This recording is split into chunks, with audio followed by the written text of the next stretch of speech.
అధ్యక్ష, నేను ఎప్పుడైనా చర్చలకు వెనక పోతాను అధ్యక్ష. మీకు నేను చాలా సంవత్సరాల నుంచి తమరు నన్ను చూస్తూనే ఉన్నారు కదా, రాజకీయాలకు లేనప్పటి నుంచి కూడా చర్చలు ఏమైనా వెనక పోయేటోనా అధ్యక్ష? మీకు తెలియదా? ఏదైనా విషయంలో వెనకాడికి చేసేది ఎప్పుడన్నా జరిగిందా అధ్యక్ష?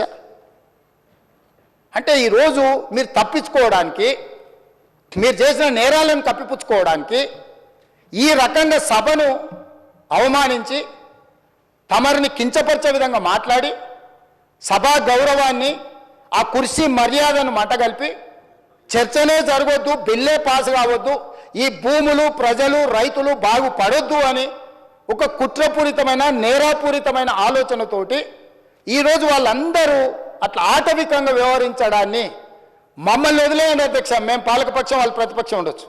కమ్యూనిస్టు సోదరులు ఎప్పుడు కూడా మీరు గతంలో కూడా చూడండి, ఎప్పుడు కూడా చాడ వెంకటరెడ్డి గారు ఉండొచ్చు, లేకపోతే నోముల నరసింహయ్య గారు ఉండొచ్చు, లేకపోతే అంతకంటే ముందు వెనక్కి వెళ్ళిన వాళ్ళు ఎప్పుడు కూడా ప్రభుత్వం ప్రతిపక్షానికి పాలకపక్షానికి చర్చలలో ఒక డెడ్ లాక్ వస్తే, అంటే ఒక ఏమంటారు ఎక్కడిదక్కడ ఆగిపోతే వాటిని సమన్వయం చేసి చర్చలకు ముందుకు తీసుకెళ్లారు అధ్యక్ష. వాళ్ళు ఎప్పుడు కూడా ఈ సభ చర్చలు జరుగుతాయనే, ప్రజల సమస్యల మీద చర్చ జరుగుతాయనే పరిష్కారం చూపిస్తారని నమ్మే కమ్యూనిస్టులు దాదాపుగా ఉమ్మడి రాష్ట్రంలో అటు తెలుగుదేశం ఉన్నా, ఇటు కాంగ్రెస్ ఉన్నా, లేకపోతే కాంగ్రెస్ అధికారంలో ఉండి తెలుగుదేశం ప్రతిపక్షంలో ఉన్న ప్రతిస్తంభన వచ్చినప్పుడు కమ్యూనిస్టులు కీలకమైన బాధ్యత తీసుకొని, ఎంఐఎం కీలకమైన బాధ్యత తీసుకొని సభను నడిపించడానికి, సాంప్రదాయాలను కొనసాగించడానికి ఒక సమన్వయం చేసేది అధ్యక్ష.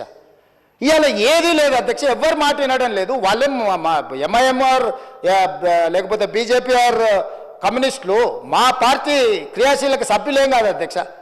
వాళ్ళందరూ చర్చ జరగని చర్చ ఇది అత్యంత కీలకమైంది. మేము కొన్ని అంశాలు ప్రభుత్వం దృష్టికి తీసుకుదలుచుకున్నాం. తెచ్చుతున్న చట్టంలో కూడా ఏదైనా లోపాలు లేకపోతే వాటిలో ఏమైనా సూచనలు చేయాలని వాళ్ళు అడుగుతుంటే మేము ఎవరిని మాట్లాడనీయము, మా ఇష్ట రాజ్యాంగం మేము వ్యవహరిస్తాము. ఇది తెలంగాణకు గౌరవము తెచ్చిపెట్టదు అధ్యక్ష.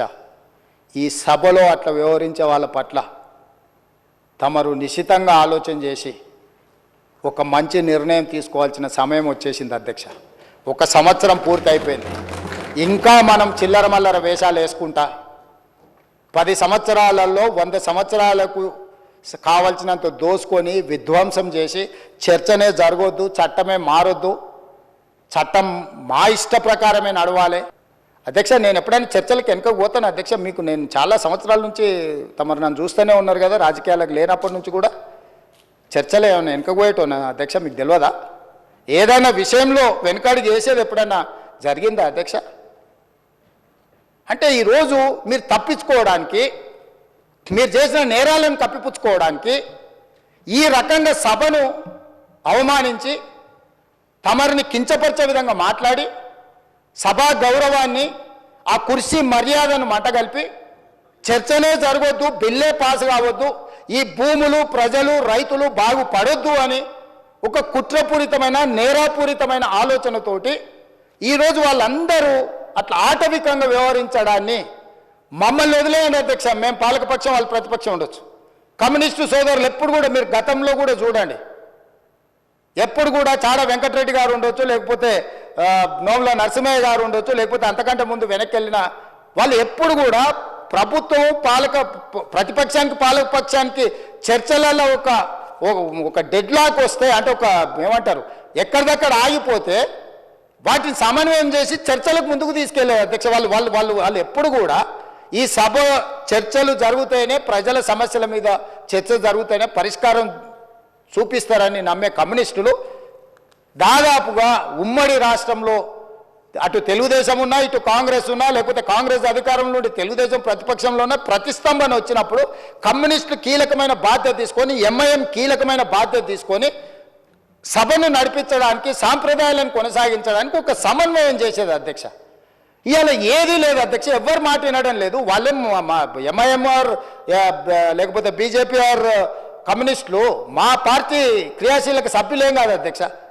వాళ్ళందరూ చర్చ జరగని చర్చ ఇది అత్యంత కీలకమైంది. మేము కొన్ని అంశాలు ప్రభుత్వం దృష్టికి తీసుకుదలుచుకున్నాం. తెచ్చుతున్న చట్టంలో కూడా ఏదైనా లోపాలు లేకపోతే వాటిలో ఏమైనా సూచనలు చేయాలని వాళ్ళు అడుగుతుంటే మేము ఎవరిని మాట్లాడనీయము, మా ఇష్ట రాజ్యాంగం మేము వ్యవహరిస్తాము. ఇది తెలంగాణకు గౌరవము తెచ్చిపెట్టదు అధ్యక్ష.